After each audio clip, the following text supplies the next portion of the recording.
Hi, and welcome to the channel. Here we share stories that touch the soul. Enjoy listening. I never thought a Christmas could feel like a hostage situation until the day I received the first of many letters that would haunt my holiday season. There I was, sprawled in my leather armchair, a single glass of bourbon sweating in my hand, staring at the fireplace like it owed me an apology. The fire crackled, the clock ticked, and somewhere deep inside, a tiny, persistent voice whispered that solitude was overrated. My name is Charles Whitmore, retired tech magnate, accidental collector of rare wines, and, as of now, fully self-aware of how tragically cliché it is to spend Christmas alone in a 70-room mansion. You might think wealth insulates you from surprises, but money, as it turns out, can be shockingly accommodating when it comes to chaos. It began with the letter. Not just any letter, mind you, but one written on the thickest, most pretentious stationery the world could offer, embossed with my family crest and a wax seal so unnecessary I almost admired the effort. Dear Mr. Whitmore, it began, in accordance with the last will and testament of your late Uncle Reginald. That's when my attention sharply turned from the flickering flames to the envelope like a cat hearing the can opener. Reginald, my late uncle, the kind of man whose idea of fun was labeling every bottle in the wine cellar with a barcode and then writing a 40-page manual on how to open them correctly, had left me something extraordinary, or, as I would soon learn, extraordinarily inconvenient. The will, in its twisted generosity, had one peculiar clause. If I wanted to inherit the entirety of his fortune, I would have to host all of my former loves for Christmas at my estate. That's right. Every ex-girlfriend who had left me, and every one I had left, would arrive under one roof, and my cooperation would determine whether the millions would grace my bank account, or vanish to some other unsuspecting relative. At first, I thought it was a prank. One of those absurd, holiday-themed pranks people post about online for clicks and likes. But when the second letter arrived, this one hand-delivered by a butler who looked like he had spent half his life polishing my silverware and the other half perfecting his scowl, I realized that Reginald, even from beyond the grave, had a wicked sense of humor. So there I was, pacing the grand hall, counting the days, or hours, until Christmas Eve, rehearsing what I would say to each of these women. I tried mental gymnastics. Maybe I could feign illness, maybe I could claim an emergency in the Bahamas. No, the will was explicit. No excuses. And if I refused, I'd forfeit everything. Everything. Including the vintage whiskey collection I'd been nursing since the Reagan administration. I spent the next week preparing. Not for their arrival. I'm a man of impeccable taste, and the house practically grooms itself, but for the psychological endurance test that awaited me. Every guest would arrive with a story, a grievance, a memory of some misstep I'd long buried, and they would undoubtedly wield them like weapons. And I, Charles Whitmore, was expected to host them all with cheer. On Christmas Eve, the first carriages, or, in modern terms, black SUVs with tinted windows, pulled into the circular driveway. I watched from the balcony, a mix of curiosity and dread knotting my stomach like a poorly tied bow. There was Samantha, who had once accused me of being emotionally unavailable because I refused to attend a poetry reading. There was Helen, whose dramatic exit from my life involved a broken engagement ring and a public display in front of a pumpkin festival. And then, impossibly, there was Margot, the one I thought I'd lost forever to a career in Paris, striding up the steps like a queen reclaiming her throne. They didn't knock. They didn't wait politely in the foyer. They entered, armed with designer coats, perfume that could knock a man unconscious, and smiles sharp enough to cut through oak doors. And as they spilled into my home, laughter echoing and accusations ready like arrows, I realized that Reginald had outdone himself. The mansion, once a sanctuary, had transformed into a theater of old romances, grudges and untold secrets, all illuminated by twinkling Christmas lights and the scent of roasted chestnuts that mocked my impending doom. I raised my glass to the ceiling, to the fire, to the empty air above, and muttered, "Well, Charles, welcome to the best Christmas of your life." Somewhere, in the dark corners of my mind, I felt a thrill. The absurdity of it all, the comedy of manners mixed with the threat of financial ruin, it was delicious. And perhaps, just perhaps, Reginald's spirit was laughing somewhere, perched on a cloud with a brandy in hand, watching me stumble gracefully into the chaos he had orchestrated. As the clock struck 7, and the first X demanded to know why the champagne flutes were not perfectly aligned, I understood one irrefutable truth. This Christmas would not be silent. This Christmas would not be solitary. And, for better or worse, it would be unforgettable. The first night in the mansion was nothing short of theatrical. I had imagined a scene of polite introductions, careful sipping of wine, and understated small talk. What actually happened was closer to a Shakespearean farce, set against a backdrop of holiday cheer and the faint scent of pine needles. Samantha, the self-proclaimed queen of passive-aggressive commentary, had immediately cornered me near the fireplace. Her eyes sparkled, not with affection, mind you, but with the mischief of someone who knows exactly how to unsettle a man. "Charles," she purred, tilting her head as if my very existence was a minor inconvenience, "I see you still leave your whiskey out for anyone to drink. Some things never change." I raised an eyebrow, trying to remember if I should be offended or amused. "I'm old-fashioned," I replied. "Besides, it's only dangerous if someone doesn't respect it." My attempt at humor was met with a polite, but lethal, smile. Samantha always had a way of making sarcasm feel like a weapon. Meanwhile, Helen had made herself comfortable on the velvet couch, spreading like a cat in sunbeam, and casually flipping through a photo album she had somehow smuggled in. Every picture was a reminder of some misstep, some youthful indiscretion, or, in the case of one particularly incriminating photograph, a fashion disaster from 20 years ago that I had hoped was forgotten. "Charles," she said, pointing at an image of me in a terrible sweater with a suspiciously large Christmas pudding, "you always did have unique taste." I considered explaining that fashion was subjective, but decided it was safer to nod solemnly and mutter something vague about historical trends. Margot, the one I thought I'd never see again, entered the room like a force of nature. She had a presence that could silence a crowd, or, in my case, a room full of women who each thought they owned a piece of my past. She smiled, casually surveying the chaos. Her gaze lingered on me, and for a fleeting moment I could have sworn she was considering whether I was still worth the trouble, or merely an amusing relic of her history. The dining room, meant to be a sanctuary of culinary delight, became a battlefield. Place cards had been ignored, champagne flutes knocked over, and the roast turkey nearly took flight as Helen made a particularly animated point about the time I had forgotten her birthday in Paris. Samantha chimed in, recounting my horrible Christmas tree incident, where, apparently, I had trimmed the branches in a way she considered criminally negligent. I tried to interject. I really did. Ladies, perhaps? But before I could finish, Margot's laugh cut through the room like a bell. She had a way of making the absurd seem almost charming, as if chaos were a dance she had been practicing for years. "Oh, Charles," she said, leaning forward with a sparkle in her eye, "you always did know how to host a gathering." Truly. The sarcasm was obvious, but there was a warmth behind it, a hint that maybe, just maybe, she had missed me more than she let on. And that thought, well, it made the bourbon in my glass taste suddenly far too sweet. Between courses, stories emerged. Samantha recounted her latest venture into boutique consulting, Helen narrated a melodramatic tale about a failed play she had written, and Margot simply listened, occasionally interjecting with a sharp remark that left everyone else momentarily speechless. It was as if she had memorized the room's emotional rhythm and knew exactly where to place each note. And then came the first subtle escalation, a gambit orchestrated by none other than my late uncle, I suspected. A letter slipped under my plate during dessert, a new clause, more precise, more cunning. To inherit the full fortune, I needed not only to host them but to ensure that at least one of the women genuinely forgave me for past grievances. Forgiveness, as it turned out, was now a contractual obligation. I considered feigning a heart attack.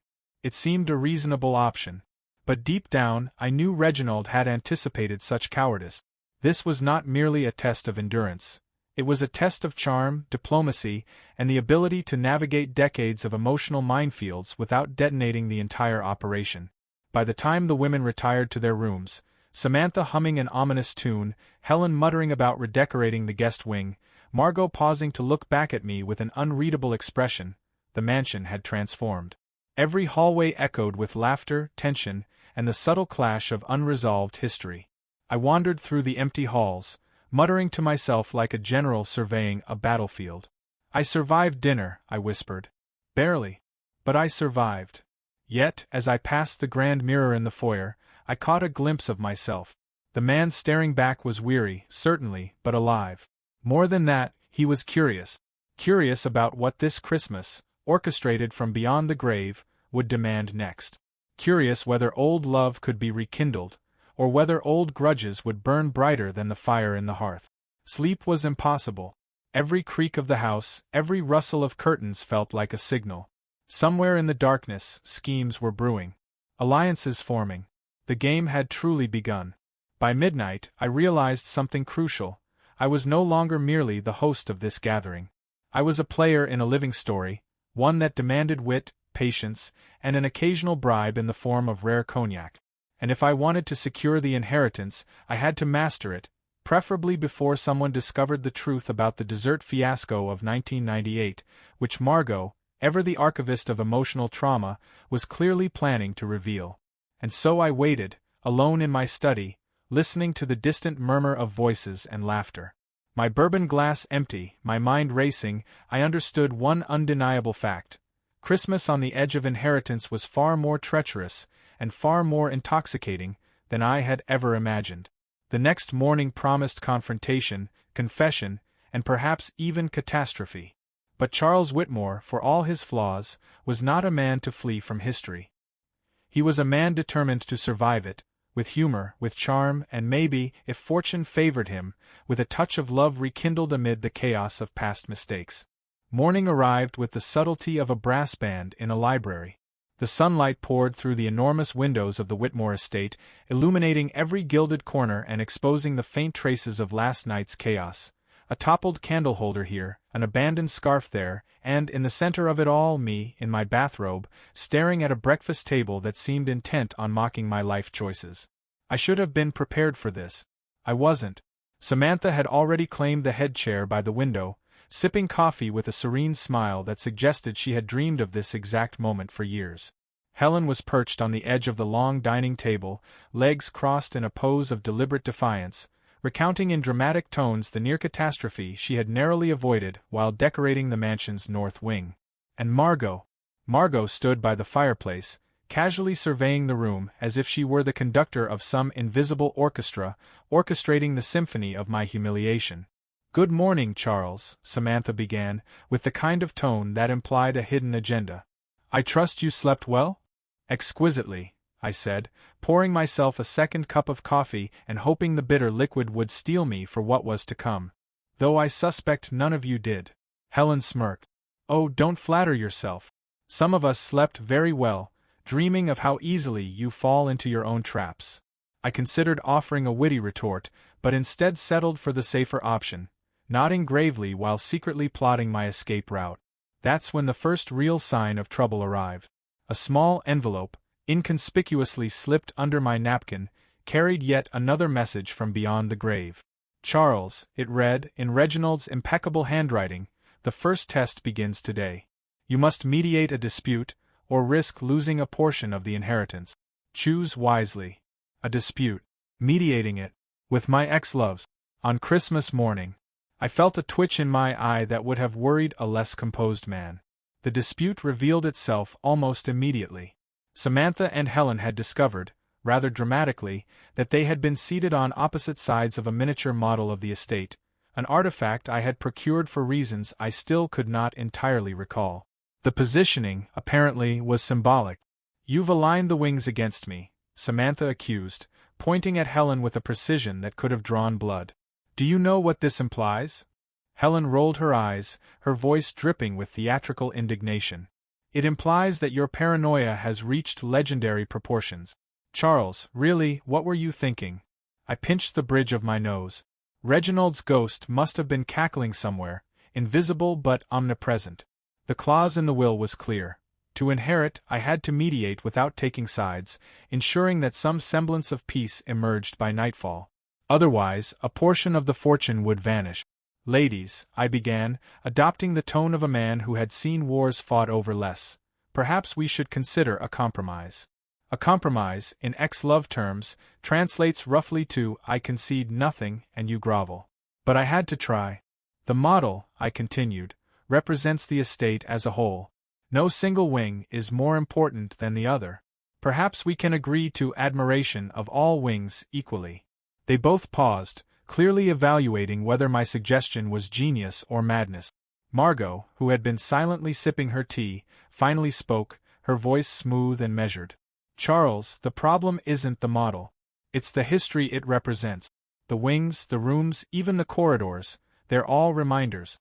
Of mistakes. Of missed chances. Of laughter that once existed and now doesn't. Her words, though carefully veiled in philosophy, hit like a punch to the gut. I realized, in that moment, that this Christmas would demand more than endurance. It would demand honesty, humility, and perhaps a willingness to revisit wounds I had long considered sealed. By mid-morning, the mansion had transformed into a theater of negotiation. Samantha and Helen debated fiercely over the symbolic positioning of furniture. Margot acted as an unofficial mediator with subtle sarcasm and sharp insight, and I poured more coffee and tried to keep my blood pressure under control. It was then that the first emotional bomb dropped. Helen, in a fit of dramatic inspiration, recounted a Christmas from 20 years prior, when I had disastrously attempted to impress her with a homemade gingerbread mansion. The memory, which I had buried in shame and bourbon, was now illuminated with excruciating clarity. The gingerbread walls had collapsed, the icing had melted, and my pride had dissolved in sticky syrup. "Do you remember, Charles?" Helen said, eyes glinting with triumph. "How you promised me the perfect Christmas and then left me to clean up a sugar catastrophe?" Margot, ever the tactician, intervened smoothly. "It wasn't a catastrophe," she said, her tone light but firm. "It was a lesson. For all of us. About expectations, about love, and about forgiveness." And there it was again, the word that now governed my life by legal decree, forgiveness. One genuine act, one heartfelt reconciliation, and a fortune would remain within my grasp.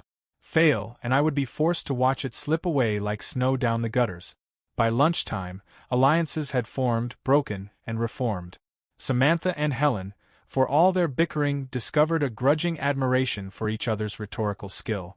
Margot remained a wild card, her intentions inscrutable, but her presence undeniably magnetic. And me?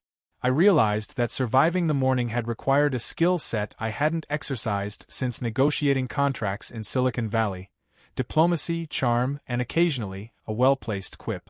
As I watched the snow begin to fall outside, dusting the estate in a pristine white, I understood something fundamental. This Christmas would not simply test my ability to host. It would test my ability to navigate human hearts, to mediate old wounds, and perhaps, even if I dared hope, to spark something new amid the ruins of past mistakes. By evening, the mansion hummed with a tension that was almost festive, a delicate balance of hope and rivalry, laughter and accusation. I poured myself a final glass of bourbon, lifting it in a quiet toast to Reginald, wherever his mischievous spirit might reside. "May your traps continue to be devious," I murmured. "And may I survive them with dignity, or at least with my liver intact." The real challenge was still ahead. The women, brilliant, complicated, and occasionally terrifying, were just warming up. And the inheritance, my inheritance, hung in the balance, suspended by fragile threads of emotion, memory, and the cold, precise demands of a will written by a man who clearly delighted in chaos. Christmas on the edge of inheritance was proving to be far more perilous than I had ever imagined. And I was only beginning to play the game. By the time the clock struck 3, the Whitmore mansion had transformed from a festive retreat into something resembling a cross between a courtroom and a battlefield. I had begun to suspect that Reginald, in his posthumous cunning, had left more than just letters and clauses. He had left a labyrinth designed to test not only my patience, but my very soul. The women were in full form. Samantha had stationed herself at the grand piano, hammering out dissonant chords with deliberate malice, using music as both weapon and punctuation. Helen had commandeered the library, perched on the edge of a rolling chair like a general surveying the battlefield, and was leafing through old diaries she had mysteriously acquired, diaries that contained embarrassments I had long hoped were lost to time. Margot, enigmatic as ever, drifted through the mansion like a ghost with impeccable taste, occasionally pausing to comment on my decor, my wardrobe choices, or the way I poured coffee. The first serious confrontation arose over the Christmas wreath in the foyer. It seems, in a move I still do not fully comprehend, that both Samantha and Helen had strong opinions about its symbolism. Samantha insisted it represented cyclical betrayal, while Helen argued it symbolized eternal regret. I suggested it might simply be decorative, a possibility neither woman was willing to entertain. Margot watched, silently amused, and finally delivered the line that would define the afternoon. "Charles, you always underestimate how much women can turn a wreath into a moral argument. It's quite endearing, really." I stared at her, simultaneously grateful and terrified that she had just elevated my domestic crisis into high art. Then came the first whisper of romance, or, depending on one's perspective, catastrophe. Margot, in a rare moment of unguarded honesty, admitted that she had never truly stopped thinking about me. The words were simple, almost casual, but the effect was immediate. Samantha clutched her pearls, Helen rolled her eyes, and I, Charles Whitmore, nearly spilled my bourbon in shock. "I never imagined you'd invite all of us back," Margot said, her voice soft yet deliberate. "But here we are. And somehow, it feels like it was meant to happen." I opened my mouth to respond, but Samantha jumped in first, waving a manicured hand like a judge bringing order to chaos. "Meant to happen? Really, Margot? Charles, you do realize that orchestrating this reunion could be seen as, how shall I put it, criminally negligent?" Helen chimed in immediately. "Or possibly diabolical. But either way, entertaining the idea that destiny is somehow guiding us here is laughable. Absolutely laughable." I tried to interject, but found myself drowned in a chorus of pointed remarks, wry observations, and subtle jabs that each carried the weight of decades of personal history. Every word, every glance, every sip of coffee seemed laden with meaning, with accusation, or with the faintest hint of longing. Lunch arrived as a truce of sorts, though the atmosphere was far from peaceful. I had ordered a delicate roast, tender and fragrant, hoping that good food might soothe the growing tension. It did not. Samantha immediately complained about the seasoning. Too bold, too subtle, too predictable. Helen critiqued the plating, accusing the chef, my long-suffering butler, Harold, of failing to understand the nuanced relationship between tableware and human emotion. Margot, meanwhile, simply smiled, savoring the spectacle as if she were an audience to my slow, inevitable unraveling. Then disaster struck.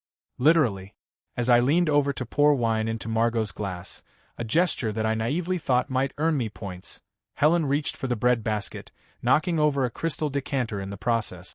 Red wine spilled across the tablecloth, spreading like a warning signal. Samantha gasped, Margot raised an eyebrow, and I, ever the calm host, realized that this was yet another test, orchestrated with meticulous cruelty by a man who had long since departed this earth. "I suppose," I said carefully, lifting my napkin like a white flag, "this is what Reginald meant by chaos and reconciliation." Margot laughed softly. "It's working perfectly, isn't it?" As the afternoon wore on, stories emerged like bubbles from a shaken bottle. Samantha recounted a near-fatal incident involving a Christmas tree, a ladder, and a very unfortunate chandelier. Helen divulged a tale of holiday heartbreak, complete with a runaway horse and a misdelivered love letter. Margot shared her own anecdotes, subtle and bittersweet, painting memories of a past I had long tried to forget. And then, the first true test of my inheritance arrived. I was tasked with mediating a dispute that, on paper, seemed trivial. Samantha and Helen could not agree on which ornament should occupy the central position on the grand tree. The penalty for failure, the loss of a substantial portion of Reginald's fortune.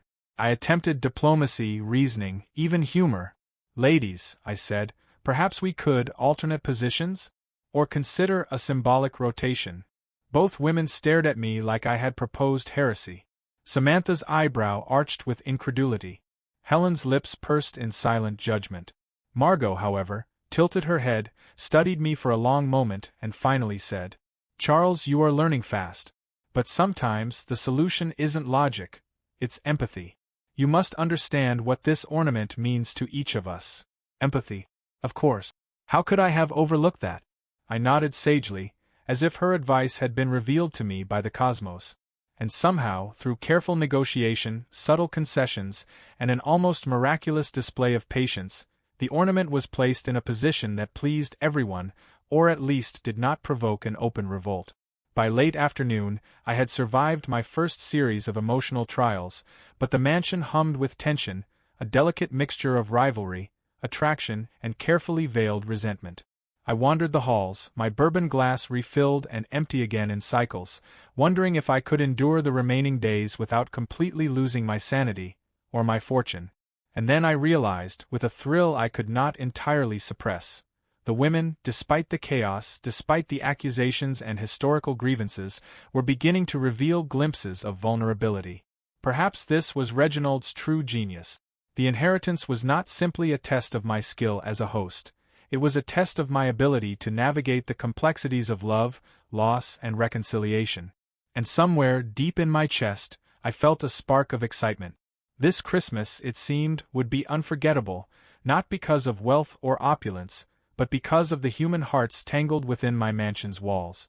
And I, Charles Whitmore, was about to discover whether I could survive their passions, and, perhaps, reignite a few of my own.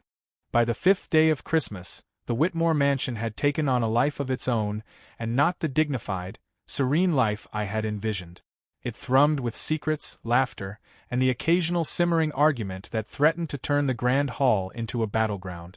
I had begun to suspect that Reginald's will was less about money and more about turning me into a man who could survive the emotional equivalent of a hurricane. Margot was impossible to read, as always. She had a way of appearing in the doorway at just the right moment, watching interactions with that subtle tilt of her head that suggested both amusement and calculation.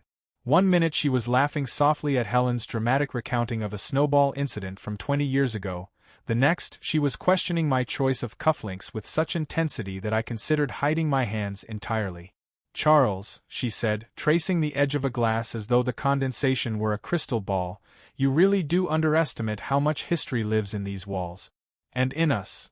I wanted to reply with wit, charm, or at least some measure of self-respect, but all that emerged was a sheepish smile. Margot, of course, noticed immediately. She smiled back, slyly, as if to say, "Finally, you're human again." Meanwhile, Samantha had escalated her tactic. She had discovered an old love letter I had written in my 20s, long forgotten and tucked away in a leather-bound journal.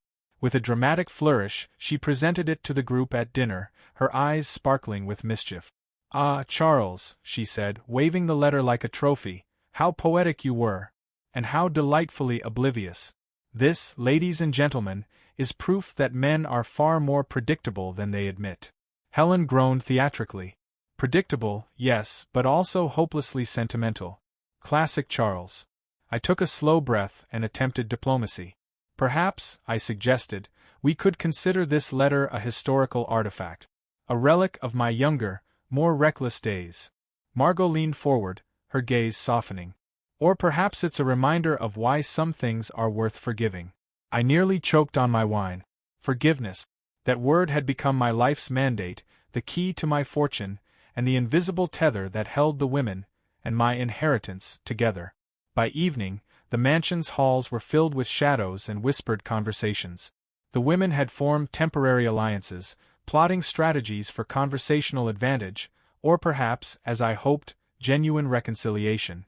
I wandered through the drawing room, passing portraits of ancestors who had long since judged me from gilded frames, and wondered if they would have envied this peculiar test of character, or laughed themselves into eternal rest. Then came the first spark of undeniable tension, a moment that made my chest tighten with equal parts dread and excitement. Margot approached me in the library, closing the door behind her with a soft click. "Charles," she said, leaning against the fireplace, "do you ever regret the paths you've taken? Or the ones you didn't?" I hesitated, aware that my answer might tilt the delicate balance of this Christmas experiment. "Every choice," I said slowly, "comes with its own complications. But I've learned that sometimes it's the mistakes that shape us most." Her eyes softened. She smiled, a fleeting, almost imperceptible curl of her lips. "I hoped you'd say that," she whispered, before turning away, leaving me with the scent of pine and the faintest trace of perfume that lingered like a memory. Meanwhile, chaos erupted in the dining room. Samantha and Helen were at it again, debating the proper placement of holiday decorations, each argument more theatrical than the last. At one point, Samantha threatened to redecorate the entire east wing to assert dominance, while Helen countered with a proposal to install new lighting to emphasize historical accuracy. I intervened delicately, suggesting compromise and the strategic use of garlands, but it was clear that diplomacy required more than words. It required timing, patience, and the occasional strategic bribe involving fine wine and chocolate truffles. As night fell, the women retired to their rooms, leaving me alone in the grand hall with a fire that had lost its vigor, and a sense of anticipation that made it impossible to relax. I poured a glass of bourbon and wandered toward the balcony, looking out at the snow-laden grounds. The mansion, so silent beneath the twinkling lights, seemed almost innocent, a stark contrast to the emotional storm brewing inside. And then, as if summoned by the universe, a soft knock echoed through the hall. Margot appeared, holding a small package wrapped in delicate paper, her eyes glinting with a mixture of curiosity and intent. "I found this in the attic," she said, placing it in my hands. "It seems important. Perhaps Reginald wanted you to see it now." Inside was a collection of photographs and letters I had never known existed. Images of past Christmases, past romances, long-forgotten gatherings, each snapshot brimming with laughter, regret, and memory. A single letter, addressed to me in Reginald's unmistakable script, read, "Charles, the final test is approaching. Only through confronting the truths of your past, and embracing the potential of your present, will you secure what is rightfully yours. Choose wisely. The women you have known are the keys, the locks, and the doors. Open them carefully." I sank into a chair, feeling the weight of the message pressing down on me. The inheritance, the fortune, the will, none of it mattered unless I could navigate the labyrinth of emotion, history, and desire that Reginald had left behind. Margot watched me, her presence quiet yet commanding. "You have the chance," she said softly, "to mend what has been broken, or to let it shatter completely." And in that moment I understood the true nature of this Christmas. It was not a game of money or cleverness. It was a test of heart, courage, and the ability to face the tangled threads of love and regret without turning away. As snow fell outside, blanketing the world in white, I realized that the mansion was no longer merely a house. It was a crucible, and I, Charles Whitmore, was being forged anew, one delicate, chaotic, and profoundly human moment at a time. The morning after Margot's gift, the mansion felt different, as though the walls themselves had absorbed a new tension. Snow fell in thick, silent sheets outside, softening the landscape, yet inside, the air crackled with anticipation. Every glance, every half-smile, seemed loaded with the weight of past grievances and unspoken desires. Breakfast was a delicate affair. Samantha had taken it upon herself to critique the marmalade, Helen had launched into a monologue about the ethical implications of egg preparation, and Margot, ever the observer, sipped her tea in silence, letting her eyes glide over the room with subtle amusement. I, Charles Whitmore, felt simultaneously like a general in a war room and a contestant on a reality show where the stakes were both fortune and heart. The first confrontation came before the meal was even halfway served. Helen had discovered one of the photographs Margot had placed on the table the night before, a picture of a Christmas party in which I had unknowingly humiliated her by mispronouncing her name repeatedly in front of 100 guests. Her eyes narrowed, her lips curled in that perfectly calculated expression of wounded dignity, and she spoke with theatrical precision. "Charles," she said, voice dripping with both accusation and nostalgia, "I see some things never change. I suppose it's only fitting that you would orchestrate this entire spectacle with the same flair." Samantha leaned over, smirking. "Oh, it's more than flair. It's a masterclass in chaos. Bravo, Charles." "Truly."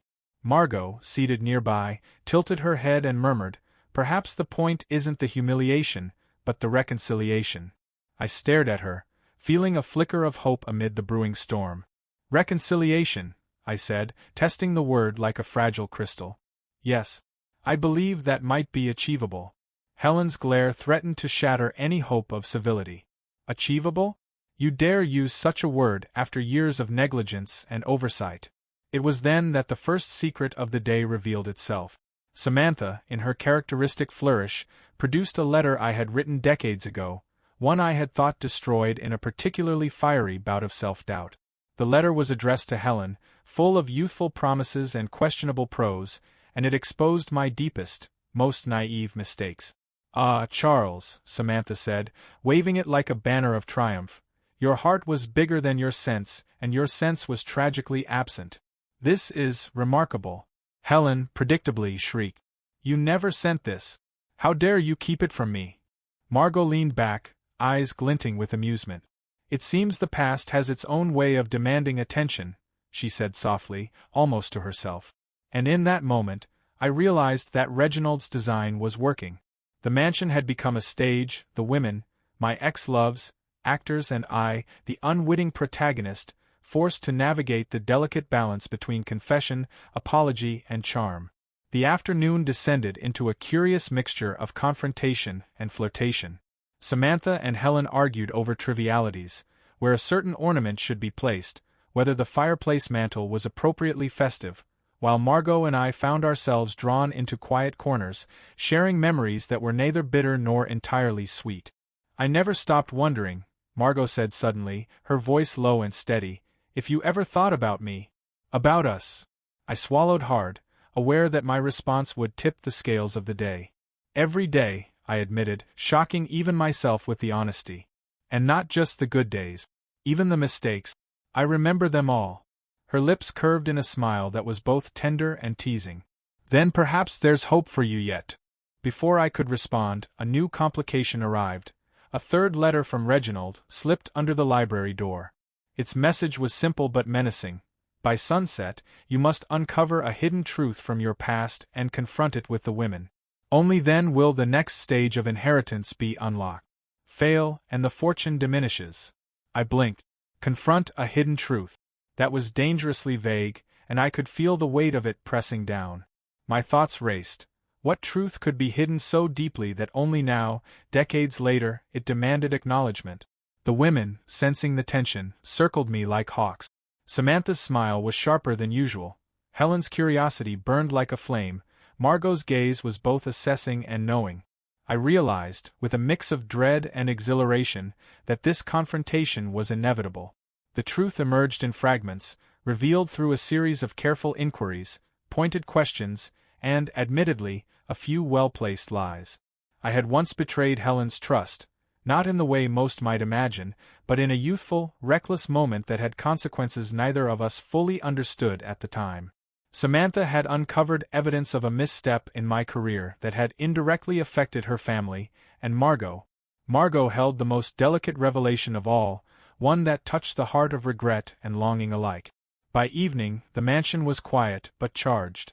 I had confessed, apologized, and, in a few miraculous instances, received forgiveness. It was imperfect, messy, and real. And as I sat by the fire, listening to the snow crunch against the driveway, I understood something fundamental. Reginald's test was not merely about wealth. It was about reckoning, about truth, about the messy, chaotic beauty of human connection. Margot approached once more, her hand brushing lightly against mine. "You've done well today," she said, her voice soft yet commanding. "But the hardest part is still to come. The final test is not just about the past. It's about what you do next." I nodded, feeling both fear and anticipation. The fortune, the inheritance, and perhaps something far more profound, love, trust, and reconciliation, hung in the balance. And I, Charles Whitmore, was ready to face whatever Christmas had left in store. As the snow fell heavier outside, blanketing the estate in a silent, crystalline peace, I realized that the mansion was no longer simply a house. It was a crucible, a confessional, a battlefield, and a sanctuary, all at once. And I, a man once so confident in his control, was learning the true measure of life. That love, memory, and forgiveness are worth more than any fortune, yet are also far more treacherous. This Christmas, the edge of inheritance was no longer a metaphor. It was reality. And I, for better or worse, was standing on it, ready to leap, or perhaps, finally, to land where I belonged. Christmas Eve arrived like a drumroll I hadn't ordered but somehow could not escape. The mansion, lit with chandeliers and twinkling lights, felt less like a home and more like a stage for an elaborate drama, each corridor echoing with whispers, laughter, and the faintest trace of old grievances. I, Charles Whitmore, stood at the center, a reluctant conductor to a symphony of ex-loves and past mistakes. The day began with subtle skirmishes. Samantha had discovered the misplaced star ornament from the previous night, claiming it symbolized my incompetence in understanding the cosmic alignment of relationships. Helen countered with a perfectly timed anecdote about my disastrous attempt at a winter sleigh ride that had ended with a near collision with the neighbor's prized snowman. And Margot, ever the strategist, appeared in the hall with that precise tilt of her head that suggested she was both amused and calculating, watching us as though the entire scenario were an art installation. By mid-morning, tensions had escalated into what I can only describe as a war of words, accompanied by occasional strategic gestures, coffee spills, minor tripping incidents, and an oddly aggressive deployment of holiday garlands. The will's stipulations had become painfully clear. To inherit, I needed to facilitate forgiveness, reconciliation, and, most importantly, meaningful acknowledgement of the past. And with every hour, it became harder to separate negotiation from confession, charm from manipulation, and genuine affection from calculated strategy. The first explosive revelation arrived just before lunch. Samantha, in a fit of dramatic flair, revealed that she had discovered an old recording of me singing carols terribly off-key at a Christmas party decades ago, a party that Helen had attended, and Margot had documented in a series of photographs. The evidence, she insisted, proved my utter lack of cultural awareness and complete disregard for the emotional well-being of those around me. Helen's laughter cut through the room like a blade. "Oh yes, Charles," she said, leaning against the mantel, "we all remember. And we've been waiting for you to admit it ever since." I raised a hand, attempting diplomacy, but Samantha was relentless. "Charles, owning up is the first step toward salvation. Or, in your case, inheritance." Margot's voice, quiet but sharp, intervened. "Perhaps we should focus on the intent, not the execution. Charles did not sing to wound us. He sang because he cared, disastrously, yes, but with intent." I blinked. A small victory, perhaps. Margot's intervention saved me from further humiliation, though Samantha and Helen were already plotting their next emotional ambush. Lunch was served in tense silence, punctuated by strategic glances, carefully placed remarks, and occasional bursts of laughter at my expense. The roast turkey, perfectly cooked yet almost irrelevant in the grand scheme, sat between us like a neutral treaty offering, while wine flowed freely, both a balm and a catalyst. Then came the confrontation I had been dreading. Margot, with her calm, measured demeanor, presented me with a folder she had discovered in the attic, letters, photographs, and documents chronicling my relationships with all three women. "Charles," she said, handing me the folder, "the final test requires you to confront your history openly. No omissions, no distractions, just truth." I swallowed hard, aware that my next words could either secure the fortune or destroy it entirely. One by one, I recounted mistakes, missteps, and moments of neglect. I admitted my failures with sincerity, my pride tempered by the gravity of the moment. Each confession was met with reactions ranging from laughter to tears, to that peculiar mix of smoldering anger and grudging admiration that only old loves can evoke. Samantha was first to speak. "I didn't think you had it in you, Charles.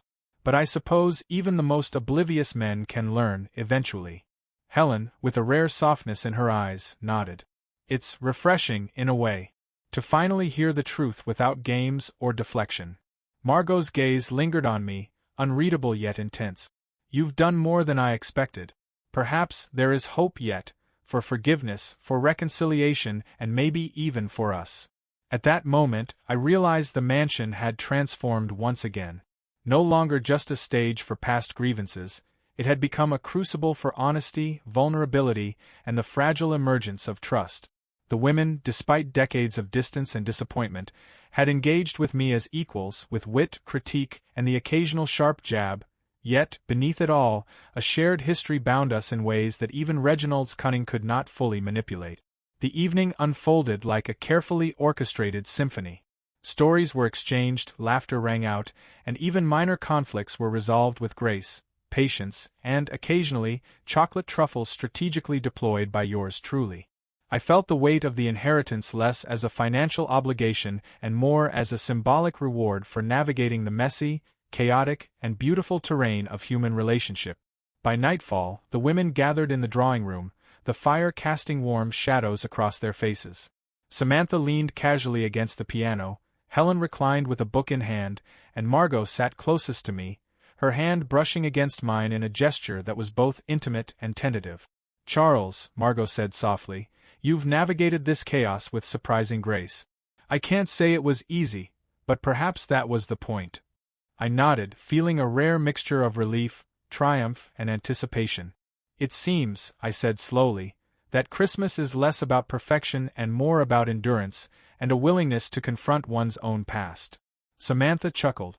"And a willingness to endure us, apparently." Helen smirked. "You survived remarkably well, Charles. I'm impressed. Even if your singing still haunts my dreams." The women laughed, and in that laughter, I heard a resonance that went beyond the inheritance, beyond Reginald's will. It was the sound of forgiveness, reconciliation, and the tentative spark of something more enduring. As the clock struck midnight, I realized the final test was not simply about money or cleverness. It was about connection, honest, messy, irreducible connection. And for the first time, I understood that the fortune, the will, and the inheritance were secondary to what had truly been at stake all along: the ability to face love, loss, and regret without turning away. Christmas on the edge of inheritance had reached its climax. The mansion, once a stage for manipulation and history, had become a crucible of truth and possibility. And as snow fell silently outside, I felt a quiet thrill, knowing that whatever happened next, I had finally, reluctantly, and messily risen to the occasion. Christmas morning broke over the Whitmore estate with a serenity that was almost deceptive. The snow lay thick on the grounds, softening the edges of the mansion and muting the world beyond. Inside, however, the atmosphere was electric, charged with the anticipation of final reckoning, Reginald's last instructions, the inheritance, and the truth that had been simmering beneath layers of laughter, missteps, and old love. I wandered through the grand halls, sipping my coffee, reflecting on the chaos, the confessions, the reconciliations. The mansion, once a theater of ex-loves and tests, now felt like a living chronicle of human complexity. And yet, despite the storms we had weathered, there remained a sense of fragile optimism. Samantha arrived first in the drawing room, radiant in a deep green dress that somehow made her sharp wit seem almost endearing. She carried a small notebook, which I recognized immediately, the journal she had threatened to use as a weapon, cataloging every one of my historical errors. But now, she merely placed it on the table with a sly smile. "Charles," she said, her tone unexpectedly warm, "you've survived remarkably well. Even your worst sins, like the infamous caroling incident, have been forgiven. Consider that progress." Helen entered next, holding a tray of pastries. Her eyes, usually glinting with critique, softened as she spoke. "It's been enlightening, Charles. And not just because you've been humiliated mercilessly. You've actually listened. That's rare." Margot followed, as ever, a quiet force of grace and observation. Her gaze lingered on me in a way that was both measured and intimate, making me acutely aware of the moment's gravity. "The final step," she said softly, "is simple though not easy.